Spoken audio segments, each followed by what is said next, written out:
Les premiers rayons de l'aube peignaient le ciel de nuances d'orange et de rose. Chang'an, la capitale animée de la dynastie Tang, s'éveillait déjà. Les rues, pavées de pierres lisses, commençaient à grouiller de marchands, d'artisans et de lève-tôt. Le corps las, mais l'esprit revigoré, Ning que traversait la ville en plein réveil. Les événements de la nuit précédente, un mélange flou d'adrénaline et d'acier, étaient encore frais dans son esprit. Le choc des épées, les cris des victimes et le triomphe de la victoire, tout cela ressemblait à un rêve éveillé. Il s'était battu courageusement, défendant les innocents des ombres qui rôdaient dans la nuit. L'adrénaline qui avait parcouru ses veines pendant le combat s'était depuis longtemps dissipée, laissant derrière elle un épuisement profond. Il ne désirait rien de plus que de s'effondrer sur le lit le plus proche et de s'abandonner aux bras de Morphée. Mais le devoir l'appelait. Il avait été convoqué par l'empereur en personne, un honneur rare qui en disait long sur la confiance qu'on lui portait. Il poussa la porte de sa modeste demeure, une petite habitation confortable nichée à l'intérieur des murs de la ville. La journée avait été longue et épuisante, et il aspirait à retrouver la tranquillité de son foyer. Chaque soir, ce rituel de rentrer chez lui était un moment qu'il chérissait profondément. Sangsang, sa fidèle compagne, l'accueillit avec un sourire chaleureux et une tasse de thé fumante. Elle savait exactement ce dont il avait besoin après une journée difficile. Son sourire était comme un rayon de soleil qui perçait les nuages de ses soucis. Sa présence était un baume apaisant pour son âme lasse. Chaque geste, chaque regard apportait une sérénité qu'il ne trouvait nulle part ailleurs. Leur maison, bien que modeste, était un sanctuaire de paix et de réconfort. Ils s'assirent ensemble dans un silence confortable, le seul son étant le doux tintement de leur tasse. Ce silence n'était pas vide, mais rempli de compréhension et de complicité. Ils n'avaient pas besoin de mots pour communiquer leur affection et leur soutien mutuel.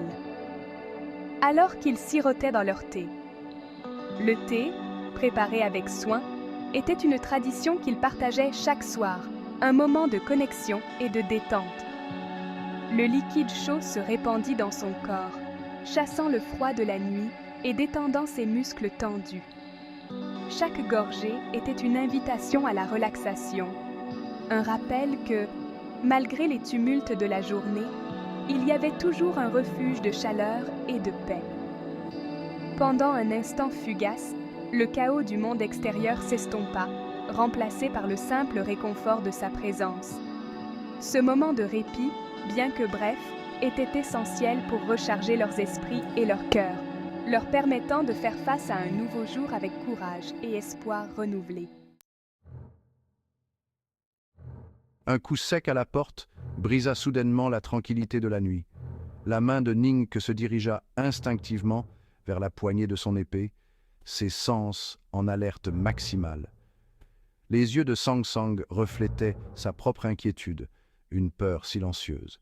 La porte s'ouvrit en grinçant, révélant un jeune eunuque debout, nerveux, sur le seuil. Ningke, l'empereur vous convoque immédiatement. Un chariot vous attend dehors. L'urgence dans son ton était palpable, laissant Ningke avec un pressentiment inquiétant. Le trajet en chariot fut un tourbillon de mouvements et de sons. Ningke, perdu dans ses pensées, remarqua à peine les rues animées de Chang'an défiler. Le poids de la convocation de l'empereur pesait sur lui. Le chariot finit par s'arrêter devant les imposantes portes du palais impérial. Des murs imposants, ornés de sculptures complexes et gardés par des soldats stoïques, entouraient un vaste complexe de bâtiments. Des toits dorés scintillaient sous le soleil matinal, témoignage de la richesse et de la puissance de la dynastie Tang. Ningke descendit du chariot, le souffle coupé.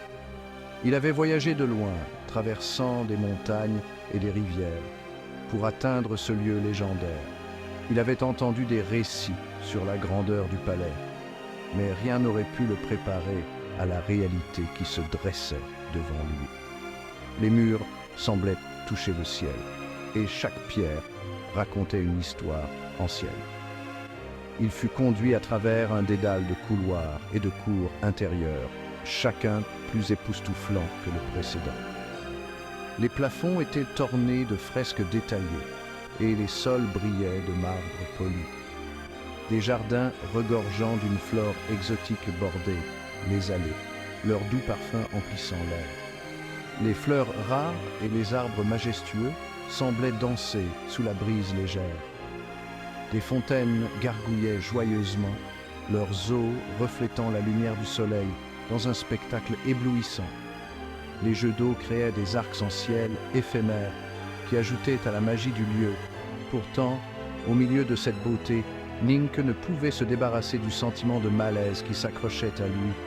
Quelque chose d'indéfinissable pesait sur son cœur, comme une ombre invisible dans ce paradis éclatant.